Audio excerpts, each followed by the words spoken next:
Hola, bienvenidos a una nueva emisión de LASA Dialogues.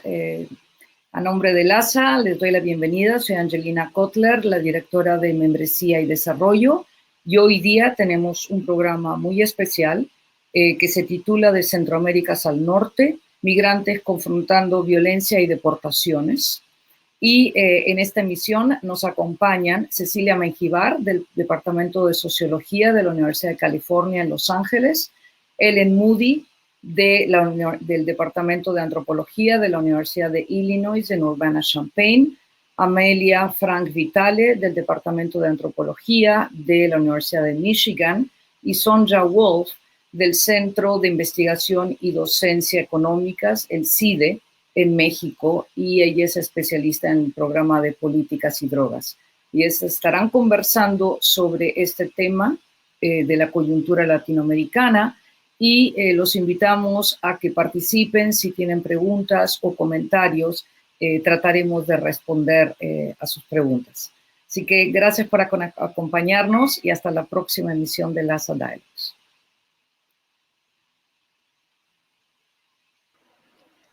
Gracias, Angelina. Y es un honor de estar con ustedes, Cecilia, Amelia, Sonia. Somos todos científicas sociales que hemos estado trabajando con centroamericanos y en Centroamérica por mucho tiempo. Entonces empezamos con un tema general, la situación actual de las migraciones en Centroamérica hacia el norte.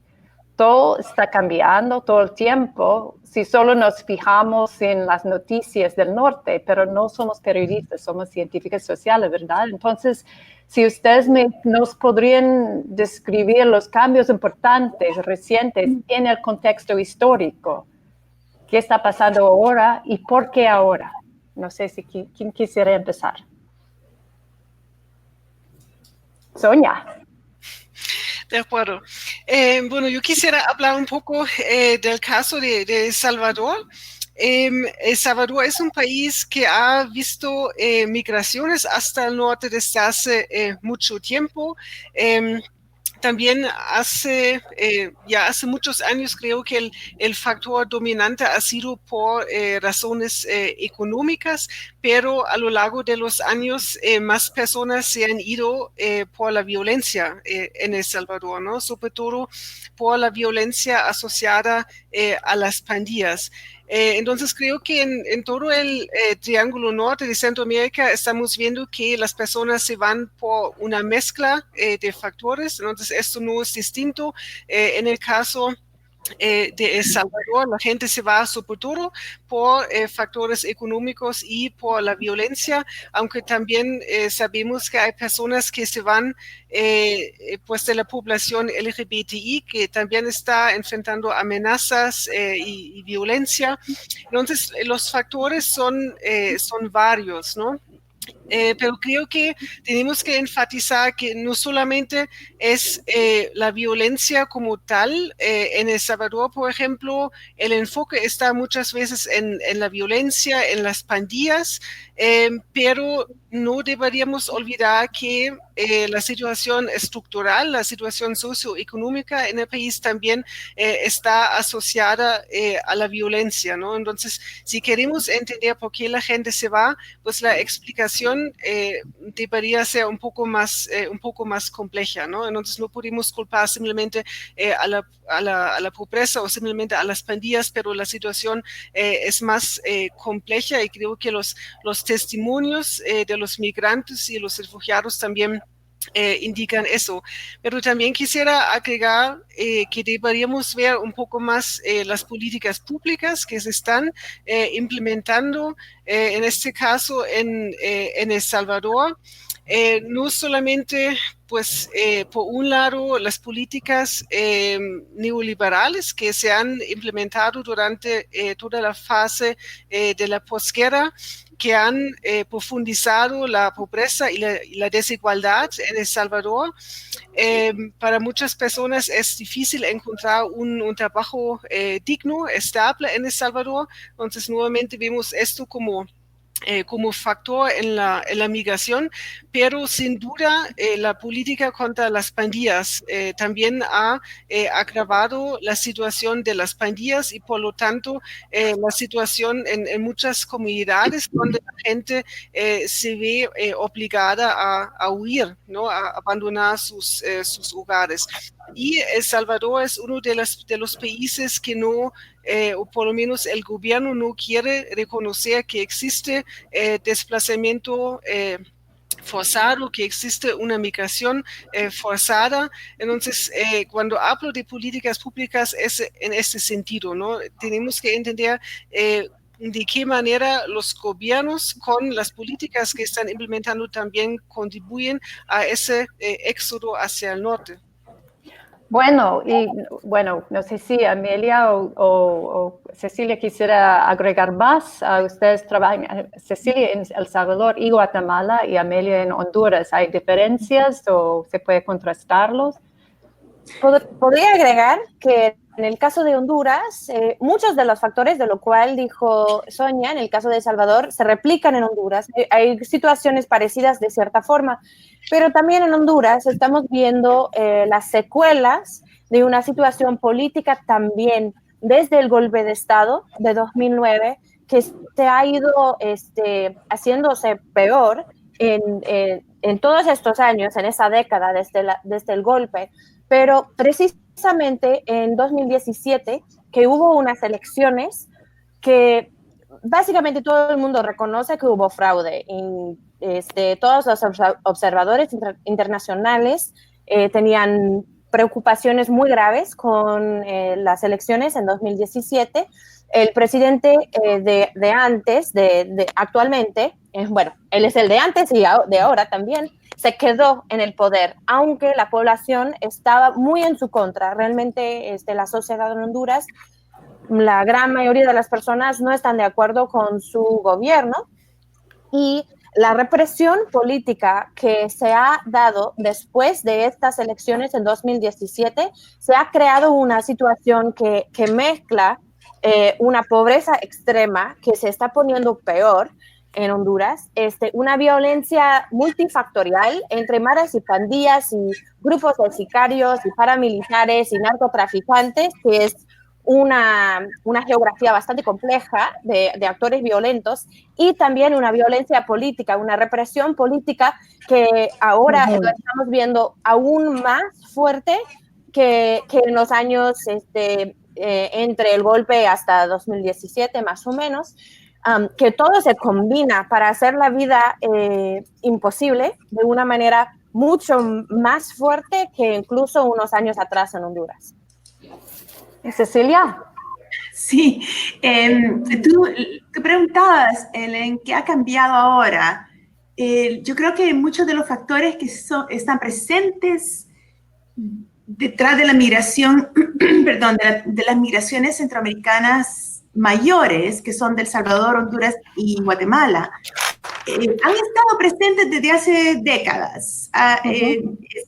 Lo que ha variado es la intensidad de cada una, pero, por ejemplo, en los 80s tenemos migraciones, flujos migratorios de El Salvador y de Guatemala que son muy parecidos en muchos aspectos a lo que sucede ahora, especialmente en la recepción por parte de Estados Unidos a estos flujos migratorios que no se les quiere reconocer como flujos que necesitan, de migrantes que necesitan protección. Tenemos la violencia política de los 80s, que estaba muy presente detrás de los flujos migratorios en ese tiempo. Lo que vemos ahora es una secuela de la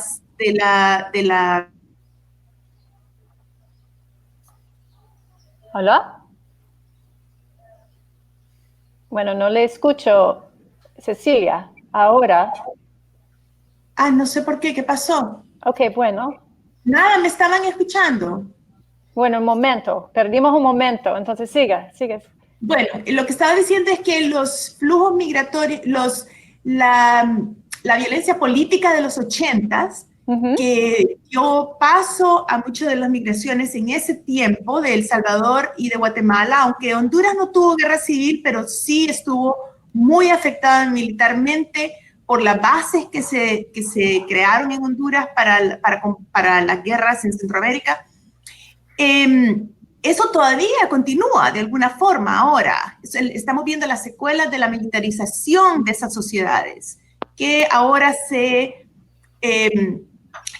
ven en la violencia cotidiana, en la violencia de pandillas.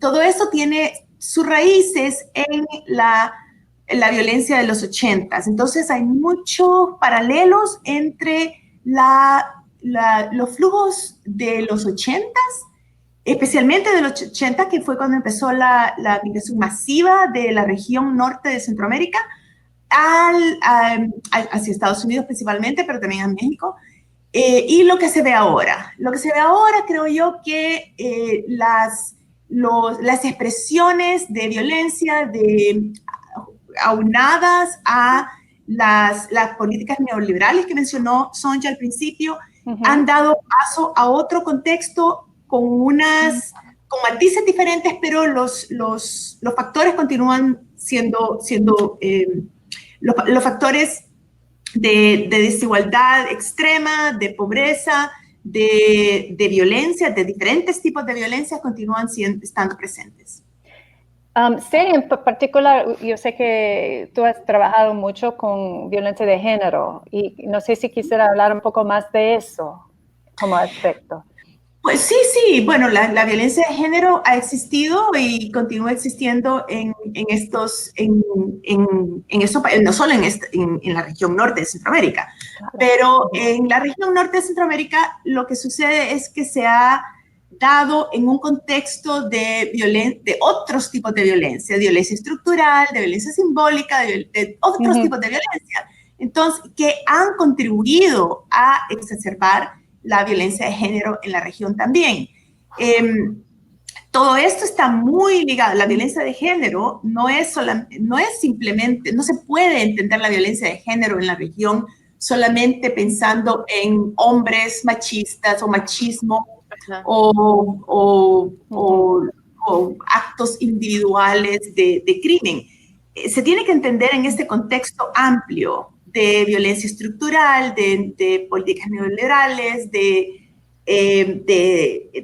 desigualdad, la incrementación de la desigualdad y lo que eso significa para la posición de las mujeres.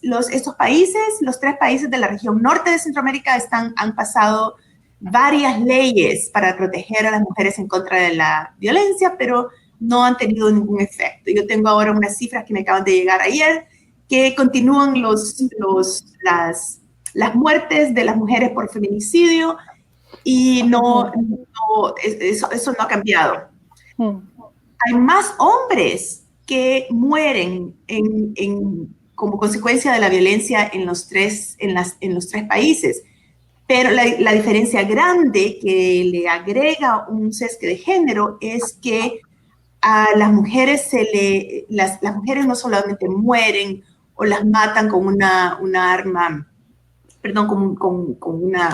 de fuego, sino que como dice Gabriela Torres, la antropóloga guatemalteca Gabriela Torres, que hay un overkill, están sobrematadas. Entonces, esa es un factor grande detrás de las migraciones de mujeres que huyen a la violencia de género. No sé si ustedes quisieran hablar un poco más de eso, o hablamos un poco más de quiénes son los migrantes también, quiénes están huyendo más de la estructura. Creo que hablando del tema de género en las migraciones centroamericanas, bueno, en el caso de Honduras, lo cual conozco mejor, es muy cierto, la violencia contra las mujeres tiene un nivel de brutalidad, de querer causar daño, de querer lastimar de una forma mucho más allá de simplemente con una bala, ¿verdad? Pero creo que también cuando estamos hablando ya fuera de Honduras y en la trayectoria de la migración, también estamos viendo una situación donde las mujeres y los niños, que siempre se ponen juntos en una categoría, lo cual tiene ciertos problemas de antemano, ¿verdad? Pero hay mucho más apoyo humanitario, de caridad y cosas así, para las mujeres y para los niños, tanto en México como en Estados Unidos. Con la caravana que pasó a finales de 2018, lo vimos siempre, que en cada pueblo, en cada lugar donde llegamos, había siempre primero mujeres y niños. Y yo no digo que está mal, pero creo que tenemos que preguntar dónde quedan los adolescentes, los hombres, quienes están viviendo de una violencia tan bien extrema, que realmente en Honduras son, como dijo Cecilia, ¿verdad? Que la mayoría de las personas quienes son asesinados son hombres. En muchos casos son hombres jóvenes quienes en ningún lugar en el mundo encuentran a algún espacio seguro, ni en sus países de origen, ni en México, ni en Estados Unidos. Son las personas que son detenidas por tiempos muy largos, que tienen muy pocas probabilidades de conseguir asilo de ninguna forma, menos probabilidades que algunos otros grupos, ¿verdad? Y cuando los deportan es más probable que a ellos los matan. Y en el enfoque de género, creo que tenemos que ver ambas partes de eso también.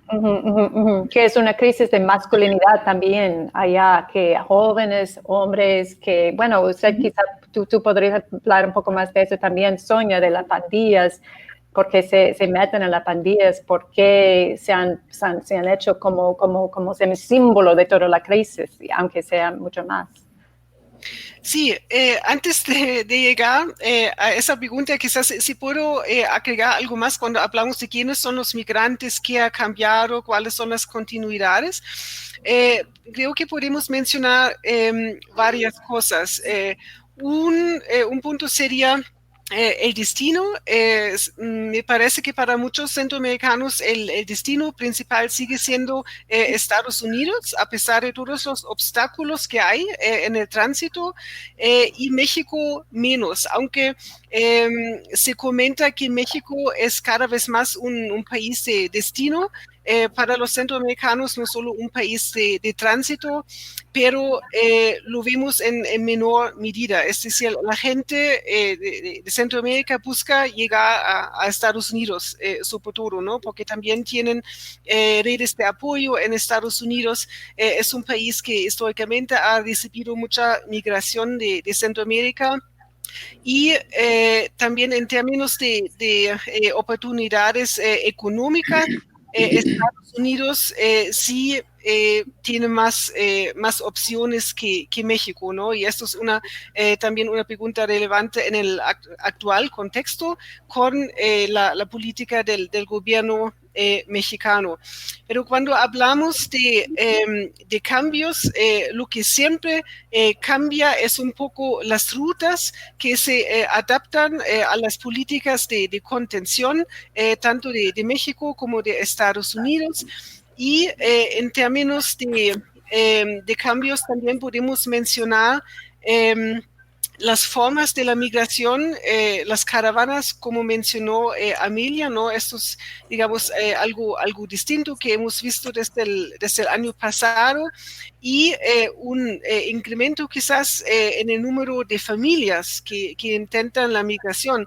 Es decir, hace muchos años, cuando un factor muy importante en la migración era la economía, vimos a más hombres migrando, ¿no? Sí. Trabajar y también proveer por sus familias en Centroamérica. Luego también migraron más mujeres, pero ahora vemos familias enteras, ¿no?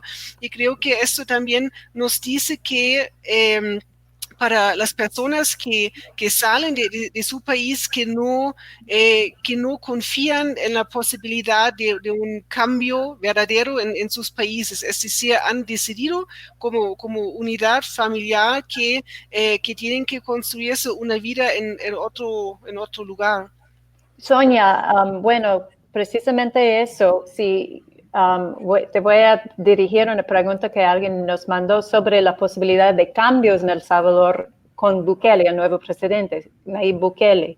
No sé si tendrías tú una opinión sobre eso, porque, bueno, hay mucha esperanza en El Salvador ahora y aún Bukele dijo, como la semana pasada, algo que tenemos que tomar parte de la responsabilidad de El Salvador por todo lo que está pasando. Entonces, no sé si tienes una opinión sobre eso.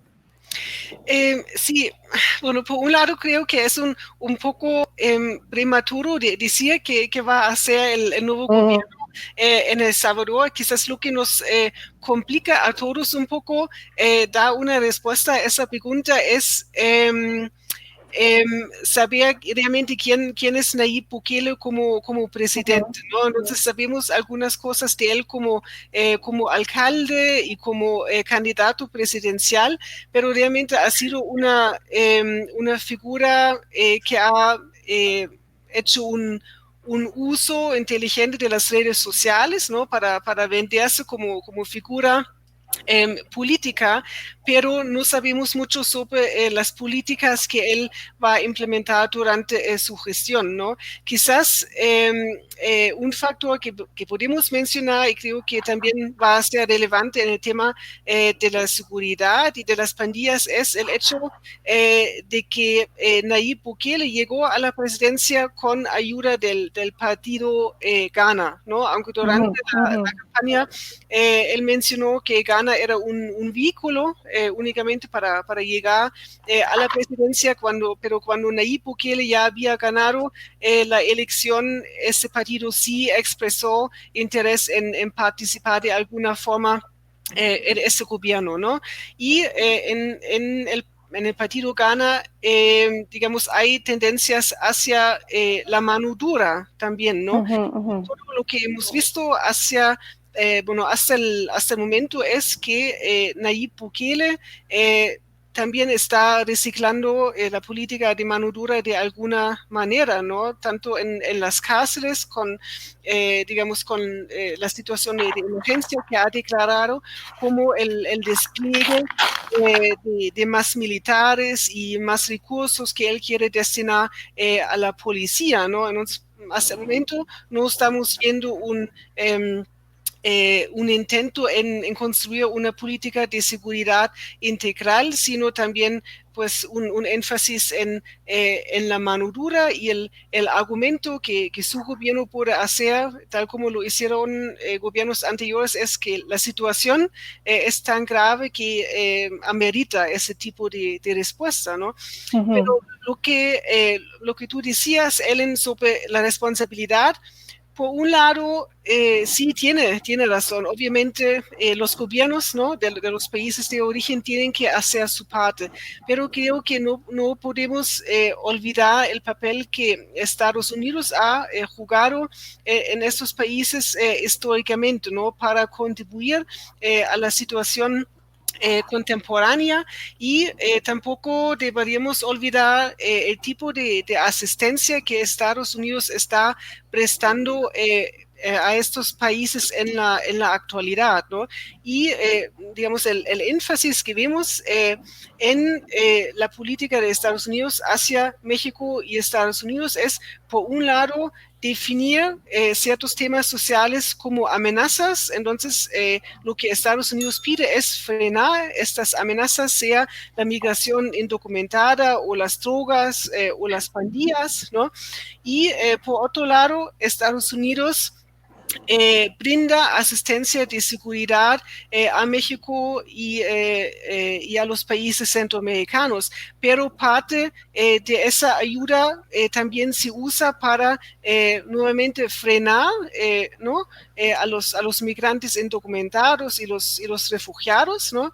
Pero bajo un esquema de seguridad. Y obviamente gran parte de esos recursos también van a las agencias de seguridad en Centroamérica, ¿no? Entonces, lo que se puede cuestionar es el énfasis, ¿no? En esa colaboración entre Estados Unidos, por un lado, y México y Centroamérica, por otro lado. Sí.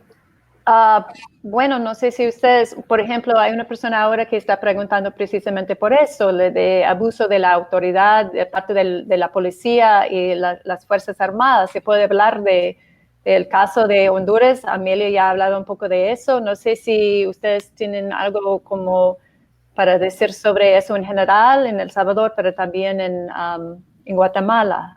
No sé si Amelia o Cecilia tienen algo para contribuir a ella. Sí, Ellen, la pregunta es sobre el papel que juega el Estado en la violencia. Uh-huh.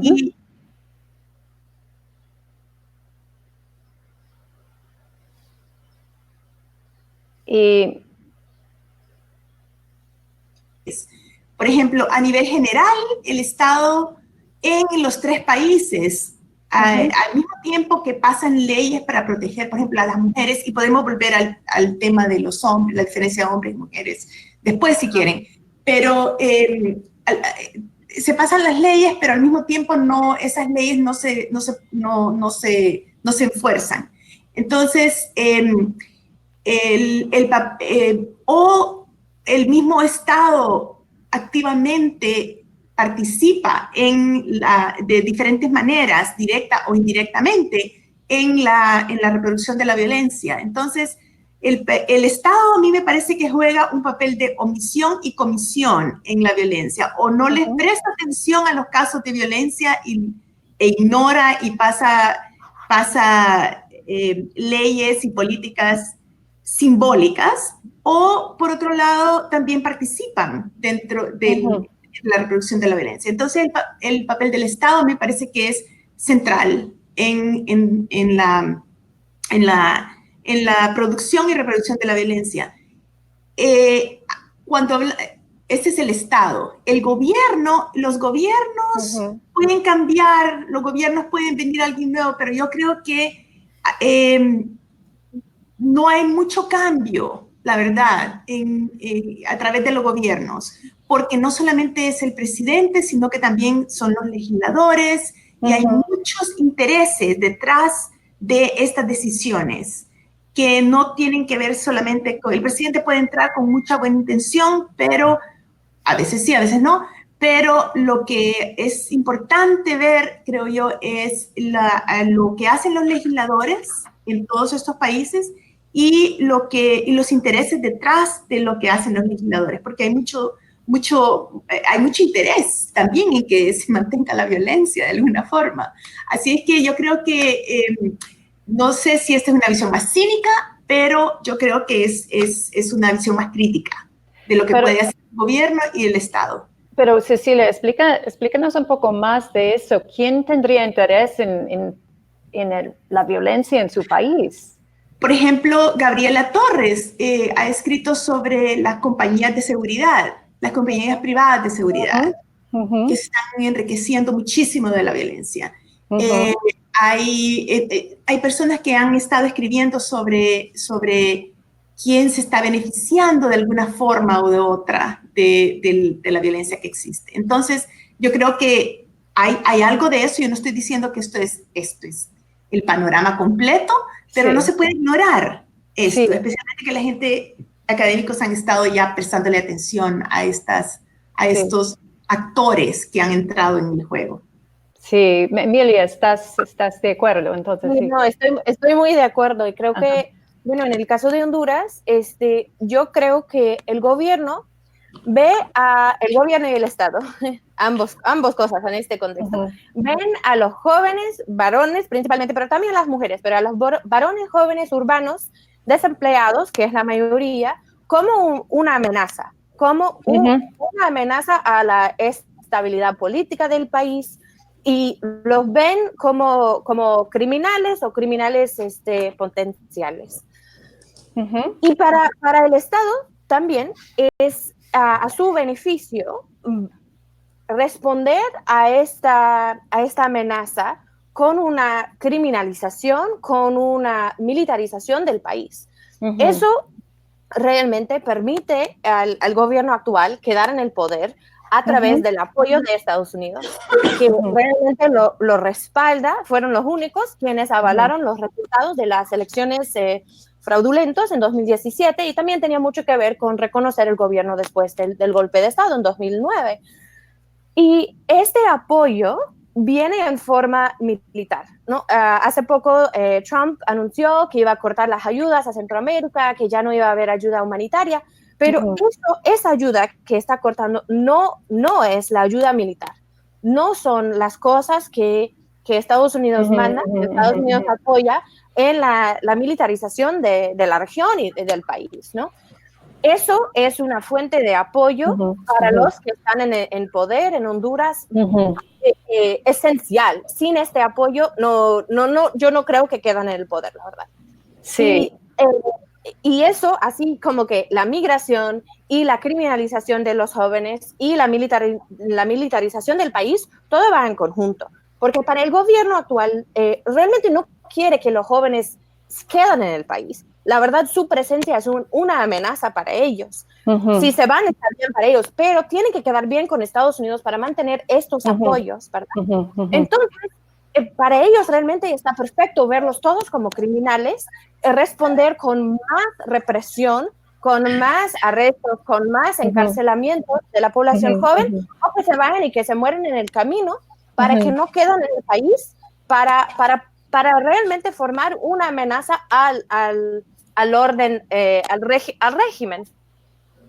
Sí, aunque está comprobado que mano dura siempre tiene repercusiones negativas, o sea que nunca funciona, pero todavía es muy, ¿cómo se llama? Muy exitoso como político, ¿verdad?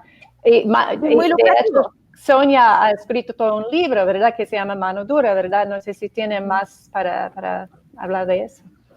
Sí, un poco la pregunta que hacías anteriormente sobre las pandillas, ¿no? Porque las pandillas siempre figuran como un factor importante en la actualidad de los países y también en las migraciones. Ciertamente las pandillas han cambiado mucho a lo largo de los años, pero nuevamente quiero enfatizar que esto se debe en gran parte primero a la desatención hacia el tema y luego por la implementación de las políticas de mano dura, ¿no? Pero las políticas, las pandillas surgen una y otra vez porque los candidatos políticos y los partidos políticos han descubierto ese tema como una manera de posicionarse electoralmente, ¿no? No quiero decir que los países centroamericanos sean los únicos en hacer esto, ¿no? También vimos en México con el actual gobierno que la seguridad también es un tema muy importante y aunque el presidente aquí quería retirar a los militares de la seguridad pública, ahora se hace todo lo contrario y esto también es relevante para el tema de las migraciones porque la Guardia Nacional que se acaba de formar también tiene atribuciones en el tema de la migración, aunque no debería ser así, ¿no? Entonces, vemos estas paralelas, digamos, el uso o el manejo político electoral que se hace de ciertos temas como las pandillas o la guerra contra las drogas en México, pero esto también tiene implicaciones para las personas, ¿no? Sea las personas en las comunidades en Centroamérica que por el impacto de las pandillas, pero sobre todo las políticas contra las pandillas tienen que huir de Centroamérica y que también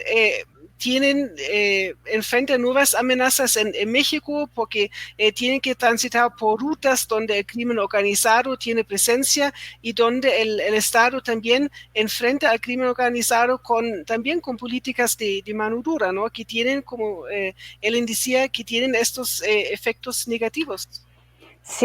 Sí, bueno, quisiera hablar un poco de los casos de asilo. Todos hemos trabajado en eso, de las peticiones para el asilo político y ahora, bueno, tenemos toda una política de ¿cómo se llama?, quédate en México y también México mismo está intentando responder a los Estados Unidos, pero también crear sus propios programas para ayudar o responder al problema centroamericano. No sé si ustedes podrían hablar un poco de eso, del caso de asilo y también si México nos está dando una respuesta o cómo va a funcionar esto. Amelia. Perdón, no escucho a todos, entonces no estoy segura. Sí. Bueno, Sí. creo que México lleva por muchos años haciendo el papel de Estados Unidos, ¿verdad? Ujú. Desde hace mucho tiempo México ha iniciado diferentes cosas, diferentes planes para frenar la migración o parar la migración centroamericana en su paso por México. Pero ahora, con el gobierno de Andrés Manuel López Obrador, hemos visto una represión de un nivel realmente sin comparación en la historia de México. Yo llevo desde 2010, antes que Honduras trabajaba en México en temas de migración de tránsito y habían asaltos y había represión y había una situación bien peligrosa y terrible para las personas centroamericanas en su paso por México, pero ahora es un nivel aún más represivo. Antes, las personas encontraban la manera de cruzar México. México sí hubo asaltos, hubo violaciones, hubo muertos, hubo secuestros masivos, pero México realmente, por el interés de México, no les importaba mucho frenarlo por completo. O sea, si seguían de paso, el Estado no estaba tan en contra. Ahora, bajo la presión de Donald Trump, y en mi juicio, que Obrador está como vendiendo a los centroamericanos para quedar bien para sus políticas que él quiere hacer para los mexicanos, estamos viendo una situación, una crisis humanitaria de un nivel demasiado alto. En la frontera norte con Estados Unidos, las personas que están siendo regresados para esperar en el norte de México son unos blancos perfectos para la variedad del crimen que existe allí, para extorsión de las autoridades. Hace poco anunciaron que van a incluir otras ciudades en la política de Remain in Mexico, del Migrant Protection Protocols. Ahora está en Tijuana y en Ciudad Juárez, pero lo van a incluir ahora, Nuevo Laredo y Reynosa. Estas son ciudades donde centroamericanos son unos blancos para secuestro increíbles. Están perseguidos para secuestro, para reclutamiento forzado, para trabajar para el crimen organizado, para trata de personas. Y ahora Estados Unidos va a enviar las personas que están pidiendo asilo para esperar meses y meses en ciudades donde están expuestos a una violencia brutal.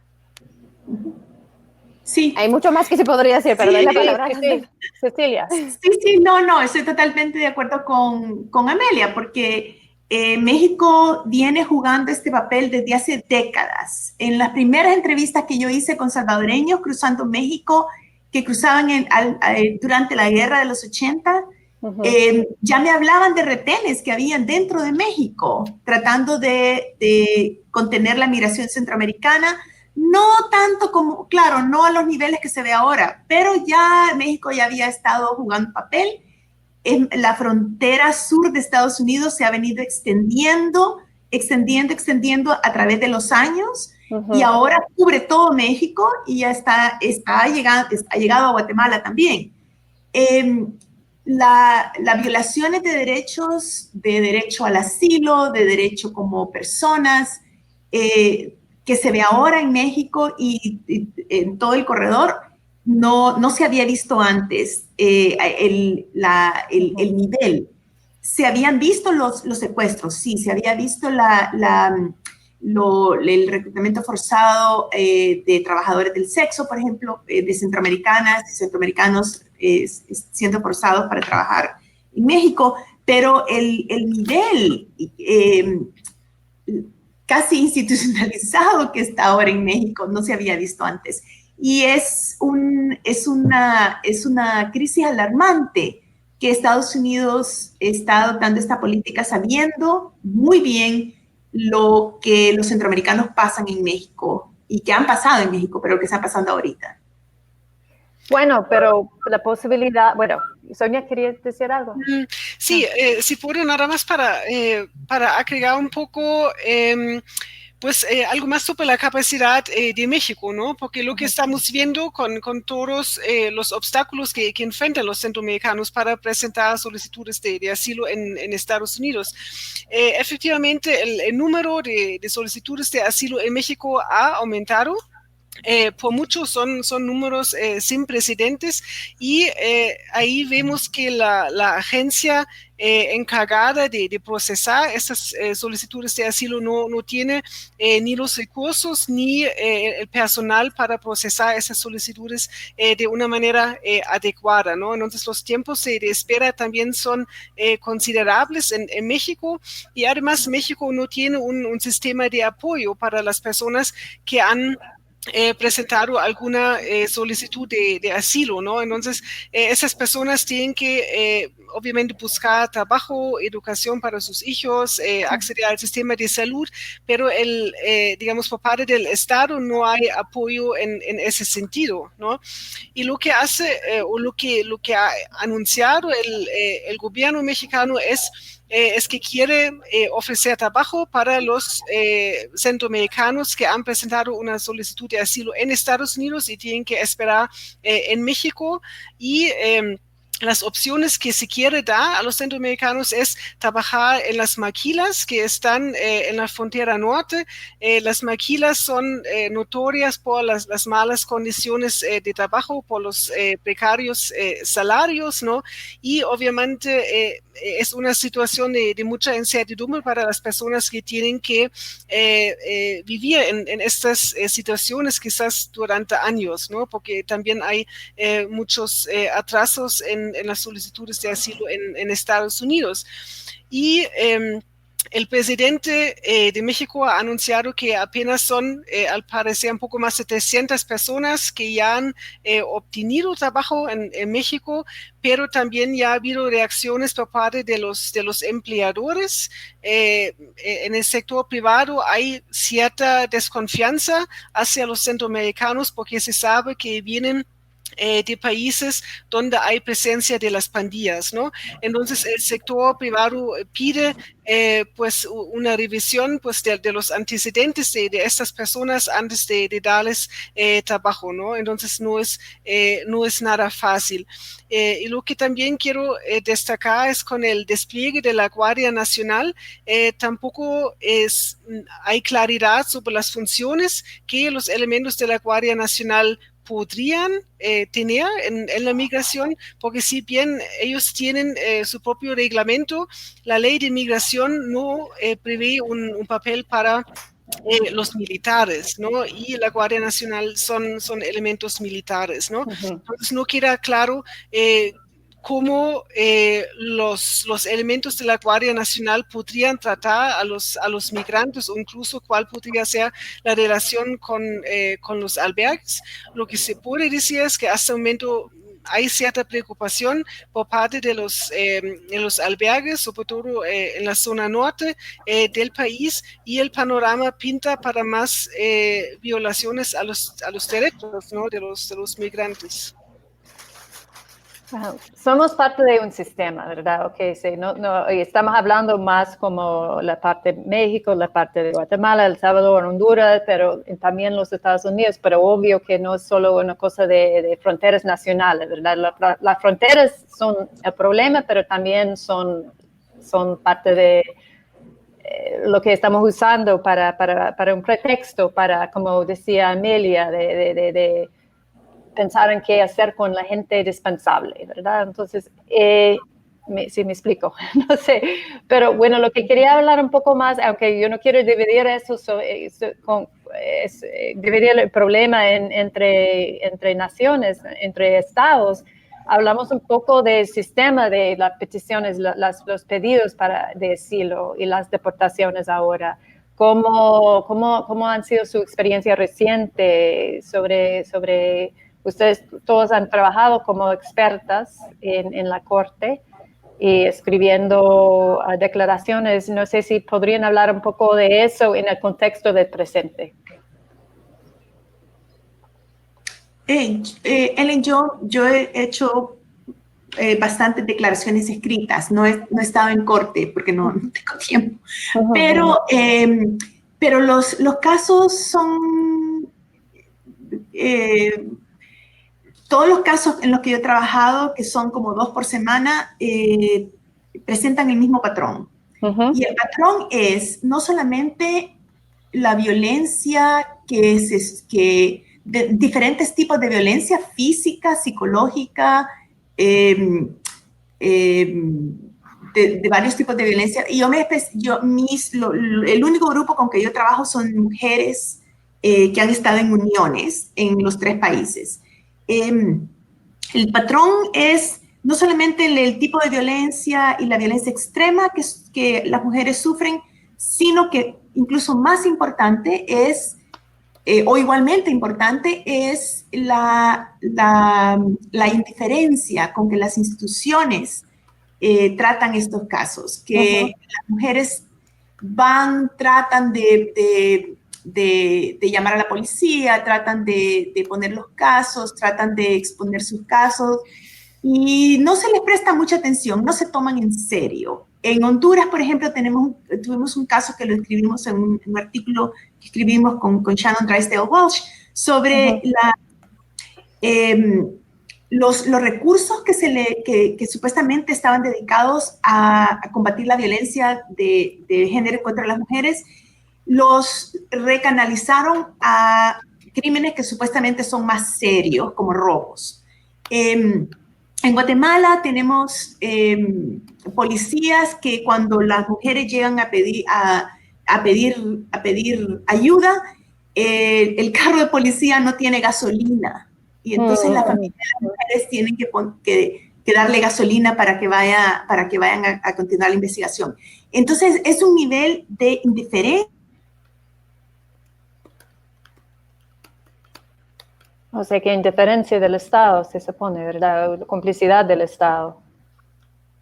A la violencia que se ve que experimentan las mujeres. En mi caso, yo me enfoco solamente en casos de mujeres y en todos estos casos, por eso me sale relativamente fácil prestar mi ayuda a través de declaraciones escritas, es la indiferencia, la omisión y comisión por parte del Estado en la participación y reproducción de esta violencia.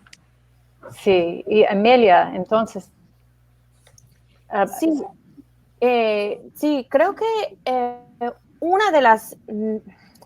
hay muchos problemas con el sistema de asilo, pero en el caso de centroamericanos, aunque son personas que realmente temen por sus vidas al ser regresados a sus países, no caben dentro del sistema de asilo. El sistema de asilo, como está organizado actualmente, realmente tiene una forma de ver la persecución con una mentalidad de la época posguerra, de la época de la Guerra Fría, una persecución del Estado hacia un grupo opositor, aunque sea por religión, por raza, por etnia o por opinión política, ¿verdad? Hay una quinta categoría que abre un poco la puerta a otros grupos, a pertenecer a otro grupo que no está protegido por el Estado. Pero para comprobar que hay alguien que su vida corre peligro en el país, no es suficiente para que uno tenga asilo en Estados Unidos. Sí. Tiene que ser que teme por su vida, que su vida corre peligro por pertenecer a un grupo perseguido. Y que esta persecución tiene algún vínculo con la protección o la falta de protección, perdón, del Estado. Entonces, para la mayoría de las personas de Centroamérica, aunque pasen su entrevista inicial, lo que llaman la entrevista de miedo creíble, el CFI, Credible Interview, aunque pasan eso, porque es obvio que su miedo es real, su miedo es basado en hechos reales. Cuando ya es el momento de que argumentan que su miedo cabe dentro del sistema de asilo, la mayoría de los centroamericanos no ganan sus casos. No porque sus vidas no corren peligro, pero porque el sistema de asilo no reconoce la violencia que viven en sus países hoy en día como parte del sistema de protección. Así que el sistema de asilo realmente ejerce otra violencia sobre estas mismas personas que están huyendo de una violencia. Estuve ayer en las detenciones acá en el estado de Luisiana, que están en medio de la nada, muy lejos de los centros poblados, donde hay miles de personas detenidas, la mayoría centroamericanas, muchos de ellos quienes llevan 6 meses detenidas están en el proceso de pelear sus casos, de pedir asilo, están en condiciones muy deprimentes, llevan meses y meses y meses detenidos, y lo más probable es que al final de cuentas, aunque temen por sus vidas, van a ser deportados. Sí. Sí, es claro que necesitamos algo más del sistema de asilo, no solo ampliar el sistema de asilo, pero también pensar en cómo somos un sistema. Y bueno, no sé cómo la respuesta es no es nuestra meta hoy de resolver todo, pero estás completamente correcto de la esperanza de asilo.